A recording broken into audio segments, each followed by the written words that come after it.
YSR Congress party నాయకుడు నువ్వు పత్రికా సమావేశం పెట్టి అడిగితే ప్రశ్నలు మేము శాసనసభలో సమావేశం చెప్పాలి. శాసనసభ ఏర్పడింది అందుకేనా? శాసనసభలో సభ్యులు అలాగే అక్కడ ఉన్నటువంటి శాసన సభాపతి, కౌన్సిల్ సభాపతి, చైర్మన్ వీళ్ళందరూ ప్రజాస్వామ్యబద్ధంగా ఏర్పాటు చేస్తే నువ్వు అడిగే ప్రశ్నలకి శాసనసభలో సమాధానాలు చెప్పడానికి ఏమైనా కొత్త రాజ్యాంగాన్ని నువ్వు తయారు చేసావా అని అడుగుతున్నా. నీకు అసలు ఉన్న రాజ్యాంగం మీద విలువ లేదు, ఉన్న ప్రజాస్వామ్య వ్యవస్థ మీద విశ్వాసం లేదు. నీది ఒక రాజకీయ పార్టీ, ఆ పార్టీకి నువ్వు ఒక నాయకుడివి, ప్రజల తీర్పును అనుసరించలేని వ్యక్తివి. ఇవాళ శాశ్వతంగా ప్రజల్ని ఈ యొక్క రాజకీయ రంగంలో నుంచి నీకై నువ్వు తప్పుకుంటే మంచిది, లేకపోతే ఈ రాష్ట్ర ప్రజానీకం ఒకరోజు ఆ ఒక్కటి కూడా లేకుండా నిన్ను పంపించే పరిస్థితి. ఈ విధమైనటువంటి పోకడలు పోతూ కొత్త రాజ్యాంగాన్ని సృష్టిస్తారు, కొత్త ప్రజాస్వామ్య వ్యవస్థల గురించి మాట్లాడతారు. ఇది ఎలాగో ఉందంటే మన భారతదేశంలో ఉన్నటువంటి ఒక స్వామి, ఆయన ఈ దేశంలో ఆయనకు మనుగడ లేదని, ఈ దేశంలో ఆయన విశ్వసించడం లేదని ఎక్కడో వేరే ఒక ప్రాంతానికి పోయి ఒక దీవిని ఏర్పాటు చేసుకొని ఇది ఒక దేశం, ఈ దేశానికి నేనే రాజుని, ఈ దేశానికి నేను చెప్పిందే రాజ్యాంగం అనే పరిస్థితి నేను ఎక్కడో చదివాను. బహుశా పాపం ఈ వైఎస్ఆర్ కాంగ్రెస్ పార్టీ నాయకుడు కూడా ఆ విధంగా అయిపోయాడేమో అని అనిపిస్తుంది. తప్పదు, నీకు భారత రాజ్యాంగం మీద విశ్వాసం లేకపోతే నువ్వు ఈ దేశం విడిచిపోవాల్సిన పరిస్థితే. నీ సొంత సామ్రాజ్యం ఏర్పాటు చేసుకోవడానికి ఎక్కడైనా దీవో కొండో గుహ చూసుకొని అక్కడ గిరిగీసుకొని సొంత రాజ్యాంగం రాసుకొని నీతోటి వచ్చేటువంటి వాళ్ళు ఎవరి నుండి తీసుకుపోయి అక్కడనే వాళ్ళకి నీ పాఠాలు బోధించి తప్ప నీవు అడిగేటువంటి ప్రశ్నలకి శాసనసభలో చెప్పడానికి ఈ వ్యవస్థ అంగీకరించదు, రాజ్యాంగం అనుమతించదు. నీ అప్రజామిక పోకడల్ని ఇకనైనా నువ్వు వదిలిపెట్టే ప్రజాస్వామ్య విలువకి నువ్వు విలువించిన వాడు అవుతావు, లేకుంటే లేదు. గడిచిన 5 సంవత్సరాలు నీకు అవకాశం ఇస్తే రాష్ట్ర ప్రజలు 10.5 లక్షల కోట్ల రూపాయలు అప్పు చేసిపోయాం. తిరిగి ఈ ప్రభుత్వం అధికారంలో కూటమి నాయకత్వం వస్తే ఇవాళ ఈ అప్పులు కట్టడమే కాదు, మేము అనుకున్న సూపర్ 6 ని అమలు చేయడానికి కూడా నిధులు మేము ఇవాళ సమకూర్చుకునే పనిలో పడ్డాం. నీ 10.5 లక్షల కోట్ల రూపాయలు ఇవాళ బ్యాంకు దగ్గర మా రైతులు, మా నాయకులు ఎవరైనా బ్యాంకు దగ్గరికి పోయి అప్పు తీసుకుంటే 1 లక్ష రూపాయలు వ్యవసాయానికో లేకుంటే ఇంకొక ఇల్లు కట్టుకోవడానికో ఒక వ్యాపారానికో అడిగితే దాదాపు 9-10% వడ్డీ ఉంటుంది బ్యాంక్ నుంచి. కానీ గత ప్రభుత్వం ఈ ప్రబుద్ధుడి వల్ల 10.5 లక్షల కోట్ల రూపాయలు దొరికిన దగ్గరంతా అప్పు తెస్తే 13%, 14% అప్పు తెచ్చినటువంటి మహానుడు ఇవాళ అసలు కట్టడం కాదు. ఈ కూటమి ప్రభుత్వం 20 సంవత్సరాలు పరిపాలన చేస్తే ఆయన వడ్డీ కట్టడానికి కూడా మనం సరిపోం. ఇది వాళ్ళ పరిస్థితి. ఉపాధి హామీ పనులు జరిగితే దాదాపుగా 1200 కోట్ల రూపాయలు కేంద్ర ప్రభుత్వం ఆ ప్రభుత్వంలో చివరి 2 సంవత్సరాల్లో నిధులు ఇస్తే ఆ నిధులన్నీ కూడా దారి మళ్లించి పప్పు బెల్లాల్లా ఖర్చు పెట్టేశారు. ఒక పని చేశారా? లేకుంటే ఉపాధి హామీ పని చేసినటువంటి కూలీలకు డబ్బు ఇచ్చారా? లేదు. మేము వచ్చాక పంచాయతీరాజ్ శాఖ మంత్రిగా ఉన్న ఉప ముఖ్యమంత్రిగా 1200 కోట్ల రూపాయల బకాయిల్ని చెల్లించడం జరిగింది. గ్రామ పంచాయతీలకి కేంద్ర ప్రభుత్వం నుంచి నిధులు ఇస్తే కరెంటు బకాయిలకి జమేసుకున్నానని చెప్పి 3 సంవత్సరాలు గ్రామ పంచాయతీలకి నిధులే లేకుండా గ్రామ పంచాయతీ వ్యవస్థని నిర్వీర్యం చేసింది. ఇవాళ మళ్ళీ తొలి సంవత్సరం వాళ్ళు డబ్బులు చూడటం, వాళ్ళు గెలిచి 3 సంవత్సరాలు అయింది.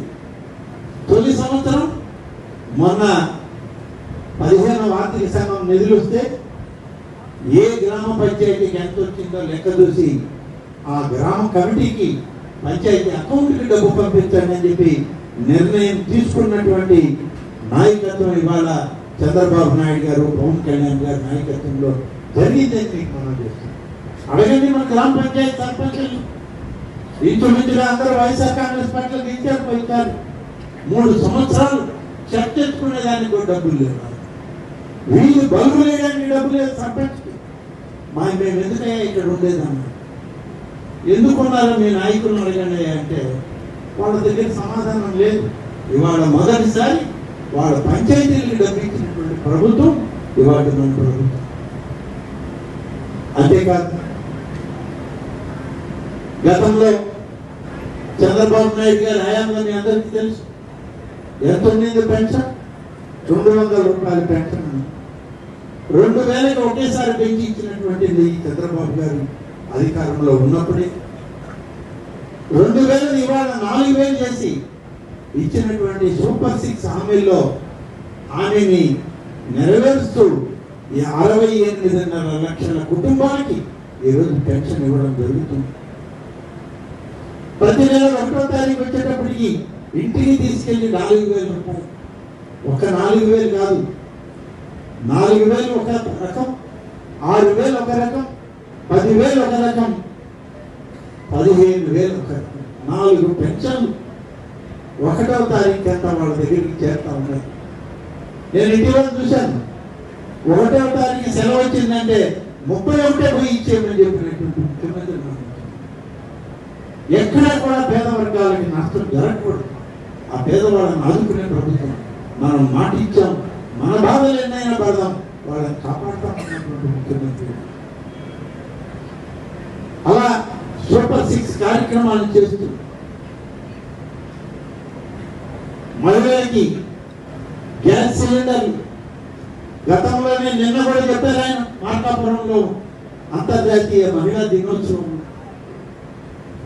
నాడు పొగరాని పొయ్యిల నుంచి గ్యాస్ సిలిండర్లు ఇచ్చి గ్యాస్ స్టవ్లు ఇస్తే ఈరోజు మళ్ళీ ప్రతి మహిళకు ఉన్నటువంటి రేషన్ కార్డు గ్యాస్ కనెక్షన్ గా ఉంటే 3 సిలిండర్లు ఉచితంగా ఇస్తుంది నా ప్రభుత్వం అని చెప్పి ఇవాళ 85 లక్షల మందికి గ్యాస్ సిలిండర్లు గ్యాస్ కనెక్షన్ ఇస్తున్న ప్రభుత్వం ఇవాళ మన ప్రభుత్వం. 100 కోట్లు ఖర్చు అవుతుంది, అయినా ఇచ్చిన మాట నెరవేర్చుకునే కార్యక్రమం. వీటన్నిటితోటి రేపు కేంద్ర ప్రభుత్వం ఇచ్చేటువంటి 6,000 తోటి మనకు కూడా 14,000 రూపాయలు కలిపి రైతాంగానికి 20,000 రూపాయలు ఇస్తామన్న హామీని నిలబెట్టుకోబోతున్నాము. కేంద్ర ప్రభుత్వం నిధులు వాళ్ళ భాగం ఎప్పుడు ఇస్తారో అప్పుడు మన భాగం కూడా జమ చేసి వాళ్ళు ఎంత ఇస్తే అంత ఆ 2 విడతల్లో 20,000 రూపాయలు ప్రతి సంవత్సరం రైతాంగానికి ఇచ్చే కార్యక్రమానికి శ్రీకారం చుడుతున్నాం ఏప్రిల్ మే మాసాల్లో. అలాగే విద్యార్థులకి తల్లికి వందనం. ఒక బిడ్డకి ఇచ్చేదానికి మాకు దారి లేదు, 2వ బిడ్డకి మీరెక్కడ ఇస్తారన్నారు. ఇవాళ మేము చెప్తున్నాం, ఆ రోజు చెప్పాము, ఈ రోజు చెప్తున్నాం, ఎందరు బిడ్డలు ఉన్నా సరే ప్రతి బిడ్డకి 15,000 రూపాయల లెక్కన తల్లికి వందనంలో జమ చేయడం జరుగుతుంది రేపు విద్యా సంవత్సరం ప్రారంభమయ్యే రోజుకి అని చెప్పి ఈ సందర్భంగా నిన్న కూడా హామీ ఇచ్చాం. నిన్న కూడా చెప్పాం, అంతర్జాతీయ మహిళా దినోత్సవం లక్షలాది మందికి ఎక్కడిస్తారు, ఏమి ఇస్తారంటే ఒక బిడ్డకే ఇస్తామని మీరు చెప్పారు, ముగ్గురు బిడ్డలైనా ఇస్తామని మేమన్నాం. నిన్న కొత్త మేరకు ముఖ్యమంత్రి గారు చెప్పింది 5 బిడ్డలున్నా సరే 15,000 లెక్కన 5 ఇస్తాను, చదివిస్తానని చెప్పారు. ఏమి వెనకడికి వేశాను. మీరు అప్పుల పాలు చేసిన ఈ రాష్ట్రాన్ని మళ్ళీ గాడిలో పెట్టు వాటికి సరైనటువంటి దిశ నిర్దేశం చేస్తూ మళ్ళీ ముందుకు వెళుతూ ఉన్నాం.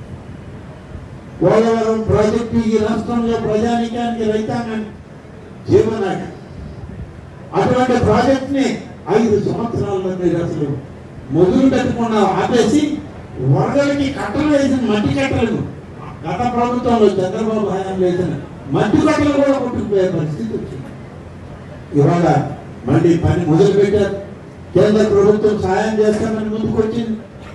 ఇవాళ నిజంగా ప్రధానమంత్రిగా నరేంద్ర మోడీ గారు, నిర్మలా సీతారామన్ ఆర్థిక మంత్రిగా, మన తెలుగింటి ఆడబిడ్డగా మనకి సహాయం చేస్తూ పోలవరం ప్రాజెక్టు ఎంత ఖర్చు అయినా సరే అంత ఈ కేంద్ర ప్రభుత్వం భరిస్తుంది అని చెప్పి ఇప్పటికే దాదాపు 12,000 కోట్ల రూపాయలు విడుదల చేశారు. రాష్ట్ర రాజధాని లేదు. నెల్లూరు జిల్లాకి నెల్లూరు ఉంది, ఆంధ్రప్రదేశ్కి రాజధాని లేదు. ఎక్కడుంది రాజధాని అంటే తెలియదు. శాసనసభ ఎక్కడుందంటే ఏదో కృష్ణా ఒడ్డున ఉందన్నారు ఒక భవనం. దానిలో ఇవాళ తాత్కాలిక పనులు మొదలు పెట్టారు. అమరావతి రాజధాని, మా రాజధాని ఏదంటే అమరావతి రాజధాని. ఇవాళ నన్ను అడిగినా ఎక్కడికి పోతున్నావు అంటే అమరావతికే పోతున్నానని చెప్తున్నాను. నేను గుంటూరుకో, మంగళగిరికో, తాడేపల్లికో, విజయవాడకో పోయి అక్కడి నుంచి అసెంబ్లీకి పోతానని చెప్పడం లేదు. అమరావతికే పోతున్నామని చెప్పాను. మనకందరికీ ఏకైక రాజధాని రాష్ట్రానికి అమరావతిని రాజధానిగా తీసుకున్నాం. పనులు ప్రారంభిస్తున్నాం. బహుశా ఇది మార్చి చివరిలో ఉన్నాం. జూన్ జూలై మాసాలకి అసలు అమరావతి రాజధానిలో ఏ ప్రాంతం చూసినా ఒక నిర్మాణం కొనసాగుతున్నాయి. అన్ని పనులు అప్పచెప్పడం జరిగింది. మళ్ళీ రీటెండర్లు పెట్టారు. మళ్ళీ టెండర్ల నుంచి పెద్ద పెద్ద కంపెనీలన్నింటినీ తీసుకొచ్చారు. ఆర్థిక ఇబ్బందులు లేవు, మీరు రాజధాని నిర్మాణం చేయండి అని చెప్పి పనులు అప్పగించడం కూడా పూర్తయింది. ఏప్రిల్లో పనులు మంచి రోజు నుంచి మొదలు పెడుతున్నారు. మొదలు పెట్టిన తర్వాత ఒక 2-3 మాసాలకి అసలు ఆ ప్రాంతంలో ఎన్ని వేల మంది, లక్షల మంది కార్మికులు పనిచేస్తారు మన కళ్ళకు నట్టినట్టు కనబడుతుంది. ఇవాళ అమరావతి రాజధాని మొదలైంది. ఈ విధంగా అనేక కార్యక్రమాలు చేస్తూ సూపర్ 6కు కావలసిన నిధులను సమకూర్చుకుంటూ ఒకటొకటిగా అన్ని పూర్తి చేస్తూ వస్తున్నాం. బహుశా జూలై, ఆగస్టు మాసానికి 6 కార్యక్రమాలు కూడా ఏదైనా ఒకటి ఆగితే ఎక్కడైనా ఒకటి ఆగుతుందేమో, కానీ ఆ ఒక్కటి కూడా మరొక 3 మాసాల తర్వాత పూర్తి చేస్తాం. మా హామీలు ఇన్స్టాల్మెంట్ల ప్రభుత్వం కాదు, మీది ఇన్స్టాల్మెంట్ల ప్రభుత్వం. నిన్న మా సోదరుడు ఒకరు అడిగారు శాసన మండలిలో, ఇదేమన్నా చిట్ ఫండ్ కంపెనీ అన్నారు. మేము చిట్ ఫండ్ కంపెనీ చేశామా? మేము ఈ దేశ ఆర్థిక పరిస్థితిని బట్టి ఈ రాష్ట్రాల్లో ఉన్నటువంటి ప్రభుత్వాన్ని ఒక వరల్డ్ బ్యాంక్గా తయారు చేయడానికి మేము ఇవాళ ప్రయత్నం చేస్తాం. ప్రపంచ ఆర్థిక వ్యవస్థ ఆంధ్రప్రదేశ్లో ఉండాలని పనిచేస్తా ఉన్నాం. కానీ మీరు చేసింది ఏంటి? పెన్షన్ ఇస్తామని చెప్తే 250 4 దఫాలు 250 ఇచ్చి చిట్ ఫండ్ కంపెనీలకి ఇన్స్టాల్మెంట్ కట్టేటువంటి చీటీ పాటల వ్యాపారం మీరు చేశారు. మేమా చేసింది? మీ నాయకుడు వైఎస్ఆర్ కాంగ్రెస్ పార్టీ అధ్యక్షుడు, ఆయన నాయకత్వంలో అంత భ్రష్టత్వం పెట్టించారు రాష్ట్ర ప్రభుత్వం. కాబట్టి ఇవాళ శాసనసభకు వచ్చిన వాళ్ళు మాట్లాడలేరు, ఎదుర్కోలేరు. సమస్యలకు సమాధానం చెప్పడానికి ఈ ప్రభుత్వం సిద్ధంగా ఉంది అని చెప్పే మొహం స్టార్టేసి తోక ముడిచి పారిపోయారని చెప్పి చెప్పగలుగుతారు. పారిపోయారు లిటరల్గా.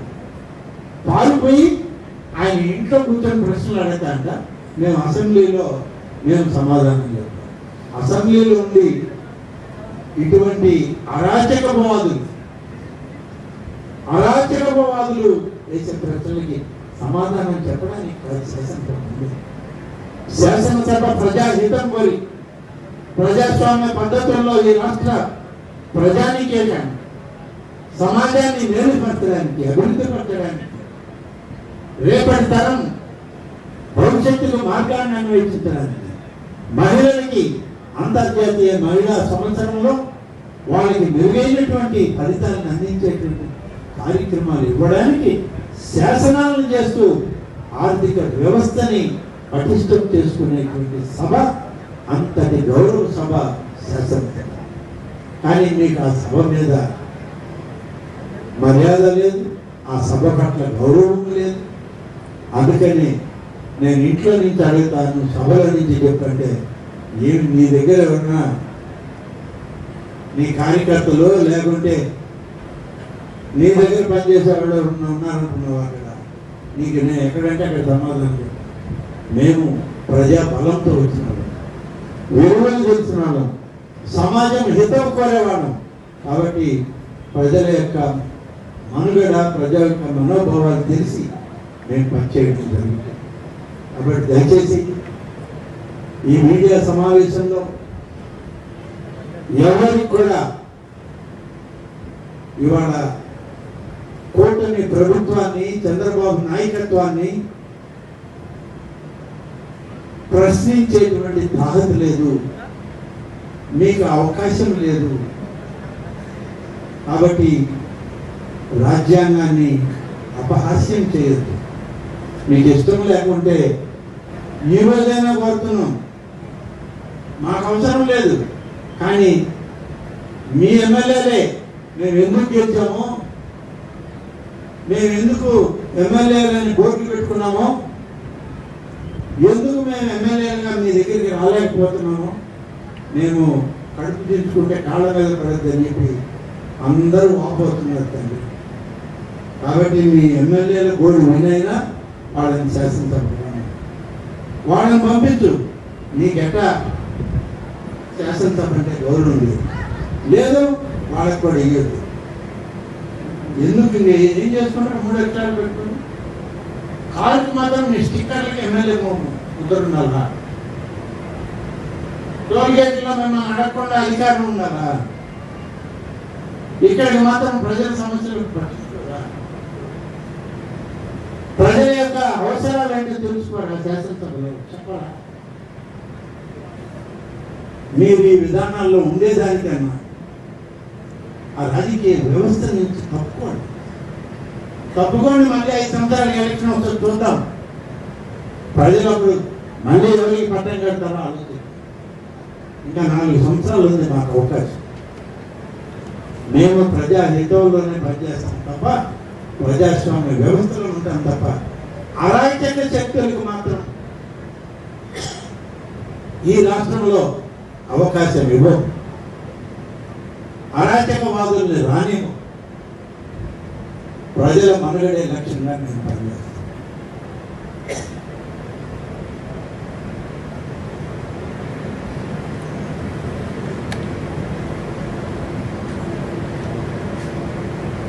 కాబట్టి ఈరోజు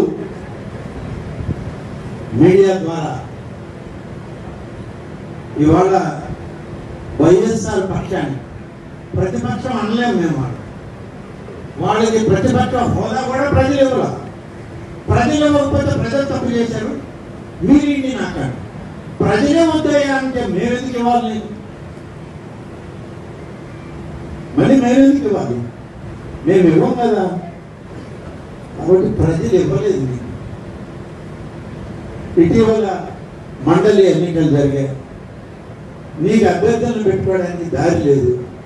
ఎవరెవరికో మద్దతు పలికారు, తిరస్కరించారు. విద్యావంతులైనటువంటి గ్రాడ్యుయేట్లు కూడా మీరు పెట్టిన అభ్యర్థులకు, మీరు మద్దతు ఇచ్చిన అభ్యర్థులు, వీళ్ళు ఈగిపోయిన వాళ్ళకి ఏమన్నా 10 ఓట్లు తిరిగేమో. వీళ్ళు మద్దతు ఇచ్చారు కాబట్టి వాళ్ళని కూడా వాళ్ళు కొట్టుకోవాలి. ఆ మెజారిటీ కూడా రాలి. కాబట్టి కూటమిలో ఇవాళ ఒక పటిష్టమైన నాయకత్వం ఉంది ఈ రాష్ట్రంలో, ఈ దేశంలో. కాబట్టి ప్రజలకి సన్నిహితంగా ఉంటూ ప్రజాస్వామ్యంలో మేము అందరం కలిసి పనిచేస్తామని చెప్పి తెలియజేస్తూ, ఈరోజు ముఖ్యంగా ఆత్మకూరు నియోజకవర్గం ప్రతి గ్రామం నుంచి మా పార్టీ నాయకులు కార్యకర్తలు అందరూ వచ్చారు. ఈ సందర్భంలో వాళ్ళకైతే పార్టీ కార్యక్రమాలు చెప్పాల్సిన అవసరం ఉంది. కుటుంబ సాధికారిక సారథులను ఏర్పాటు చేసుకోవాలి, యూనిట్లను ఏర్పాటు చేయాలి, అలాగే బూత్ కమిటీలను ఏర్పాటు చేసుకోవాలి, అలాగే క్లస్టర్ కమిటీలను ఏర్పాటు చేసుకోవాలి. దీనికి అంతా కేఎస్ఎస్ సారథులు ఉండాలి అనే దాంతో ఈ సమావేశం మేము పెట్టుకున్నాం. అందరం కూడా ఇక్కడ చేరాం. ఇవాళ సాయంత్రం వరకు ఎంత సమయమైనా ఇక్కడే ఉంటాం, ఉండి అందరం కలిసి ఒక 10 రోజుల సమయం తీసుకొని ఈ కేఎస్ఎస్ కమిటీలన్నింటినీ కూడా చేయడానికి, మిగిలిన కమిటీలన్నింటినీ నెలాఖరికి పూర్తి చేయడానికి ఏర్పాటు చేసుకోవడానికి ఆత్మకూరు నియోజకవర్గం నుంచి ఇవన్నీ కూడా ఇక్కడ సమావేశం అయ్యా మేము అందరం తెలియజేస్తూ, ఇవాళ ఆ 27 మంది పేదవాళ్ళకి, అనారోగ్య బాధితులకి చెక్కులు పంపిణీ చేసే కార్యక్రమం ఉంది. అది ఇచ్చి మా పార్టీ కార్యక్రమాన్ని మొదలు పెడతామని చెప్పి మీడియా మిత్రులందరికీ మీరు ఈ సమావేశం వచ్చినందుకు మీ అందరికీ ప్రత్యేక ధన్యవాదాలు చేస్తూ, నేను కూడా ఉండి భారత రాజ్యాంగం డాక్టర్ బాబాసాహెబ్ అంబేద్కర్ ఇచ్చిన రాజ్యాంగం, దాని మీద నీకు గౌరవం లేదు. ఈ దేశంలో ఉన్నటువంటి కోట్లాది మంది దళితులు, గిరిజనులు, బలహీన వర్గాలు, మైనారిటీలు, రైతాంగం, మహిళలు, వీళ్ళ పట్ల నీకు సదభిప్రాయం లేదు. భారత రాజ్యాంగం ఇచ్చినటువంటి ప్రజాస్వామ్య స్ఫూర్తి నీకు అసలు లెక్కే లేదు. మరి నువ్వు శాసనసభకి రాకుండా ఏమి చేస్తావయ్యా అంటే, మా ఇంట్లో నేను సమావేశం పెడతాను, పత్రికల్లో నేను అడుగుతాను, మీరు శాసనసభ నుంచి సమావేశం పెడతాను. ఇది ఎక్కడ చోద్యం? ఆలోచించండి. ఇవాళ మీడియా మిత్రులు కూడా నేను కోరుతున్నాను, ప్రజాస్వామ్య వ్యవస్థ బలోపేతం కావాలంటే శాసనసభలు, పార్లమెంటు, ఉభయ సభలు ఈ దేశాన్ని, రాజ్యాంగాన్ని కాపాడే సభలు.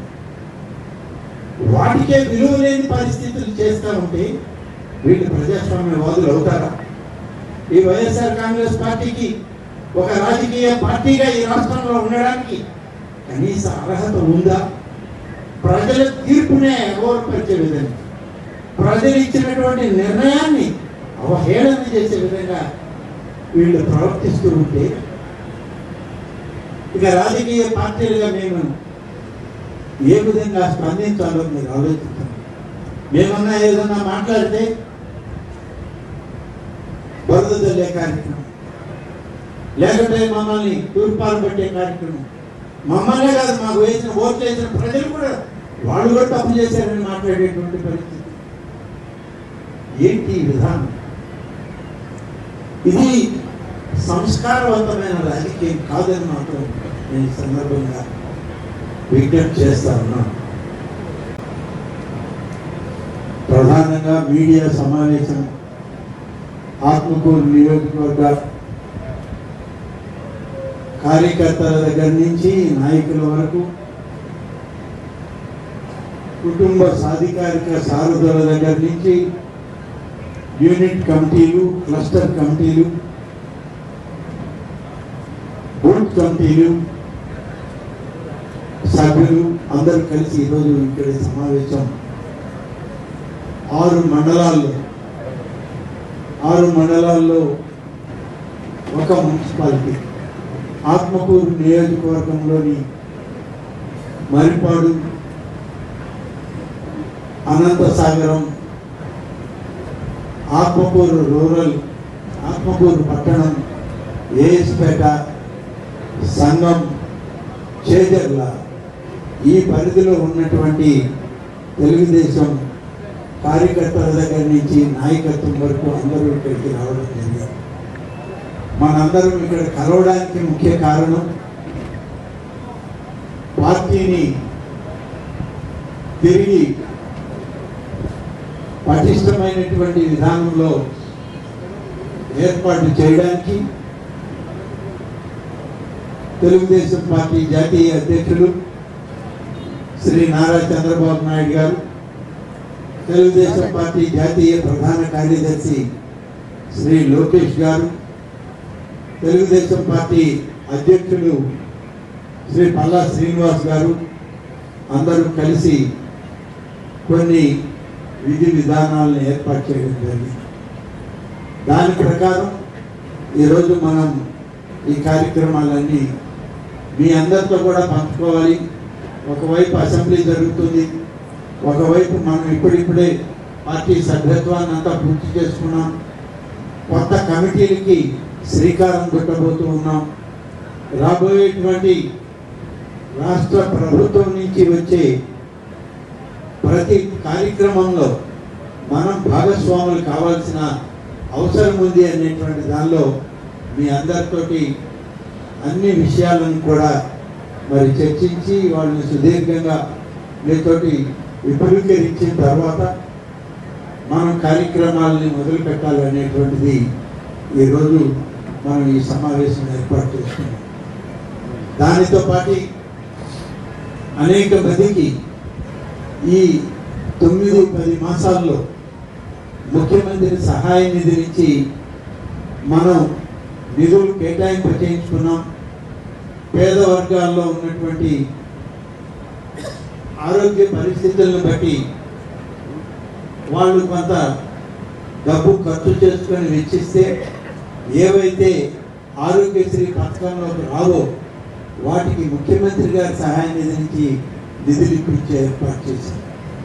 ఆ దందాలో ఈరోజు దాదాపుగా 26 మంది ఆరోగ్యశ్రీ సీఎం సహాయ నిధి నుంచి దాదాపుగా 27 మందికి ఈరోజు సీఎం గారి సహాయ నిధి నుంచి నిధులు విడుదలయ్యాయి. వాటి మొత్తం 48,60,613 రూపాయలు ముఖ్యమంత్రి సహాయ నిధి నుంచి ఈ 27 కుటుంబాలకు కూడా ఇవ్వడం జరుగుతుంది. ఇప్పటి వరకు వచ్చినవి ఇంకా రావాల్సినవి ఉన్నాయి. ఎప్పటికప్పుడు ప్రతి నెల వాళ్ళు అన్ని వెరిఫికేషన్లు పూర్తి చేసి వచ్చినట్టు పంపిస్తూ ఉన్నారు. వాటిల్లో నెల్లూరు ఈ 27లో మనకు ఉన్నవి చేజర్ల 5, అనంతసాగరం 1, ఏఎస్పేట 4, మరిపాడు 8, సంగం 3, ఆత్మకూరు 3. ఈ విధంగా మనకు దాదాపుగా 24 కుటుంబాలకి ఈ చెక్కులు ఇవ్వడానికి మనకు అనుమతులు వచ్చాయి. చెక్కులు కూడా ముఖ్యమంత్రి గారు సంతకం చేసి పంపడం జరిగింది. వాటిని కూడా ఈ సమావేశం మధ్యలో వాటికి కూడా వాళ్ళందరూ కూడా వచ్చున్నారు. ఇక్కడ వాళ్ళకి కూడా లబ్ధిదారులకు ఇవ్వడం జరుగుతుంది. అయితే ఇవాళ మీడియా సమావేశంలో అందరూ గమనించాల్సిన అవసరం ఉంది. దాదాపు 9 మాసాలు పూర్తయింది మనం అధికారంలోకి వచ్చి.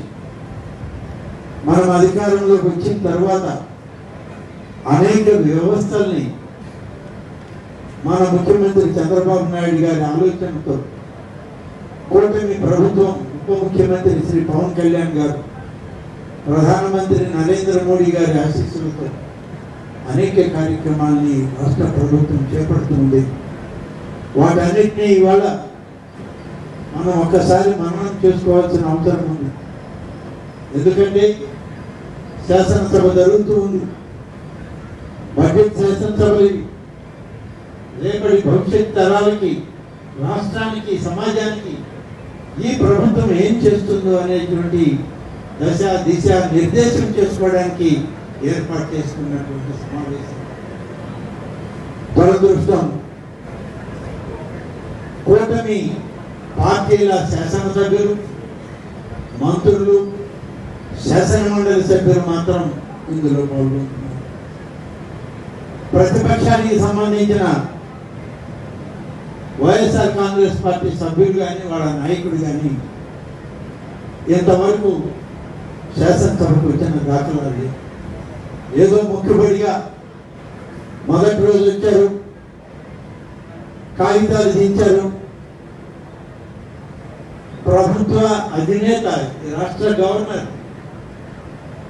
గవర్నర్కి ఏ రాజకీయ పార్టీ ఉండదు. అటువంటి గవర్నర్ ప్రసంగాన్ని కూడా అడ్డుకొని గవర్నర్ గారి మీద, గవర్నర్ గారి వ్యవస్థ పైన కూడా బురద జల్లే కార్యక్రమం చేశారు. పార్టీల పరంగా మన మీద రోజు జరుగుతూనే ఉంటారు, మనం కడిగేసుకొని పోతూ ఉంటాం. ఒక మంచి సమాజాన్ని ఏర్పాటు చేసుకోవాలనేది మన ఉద్దేశం.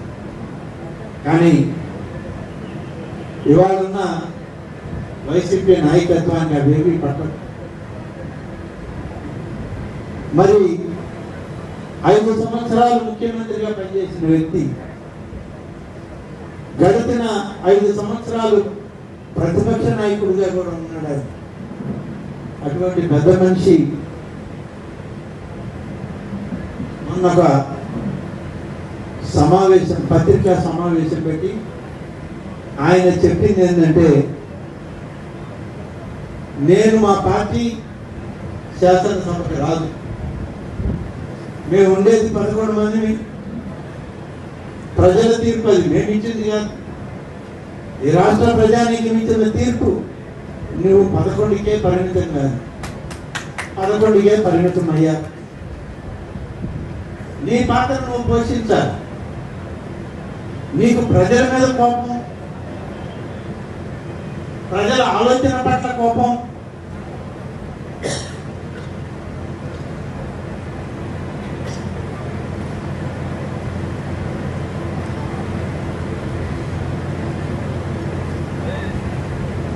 ప్రజలు తప్పు చేశారు అనేటువంటి ఆలోచనతో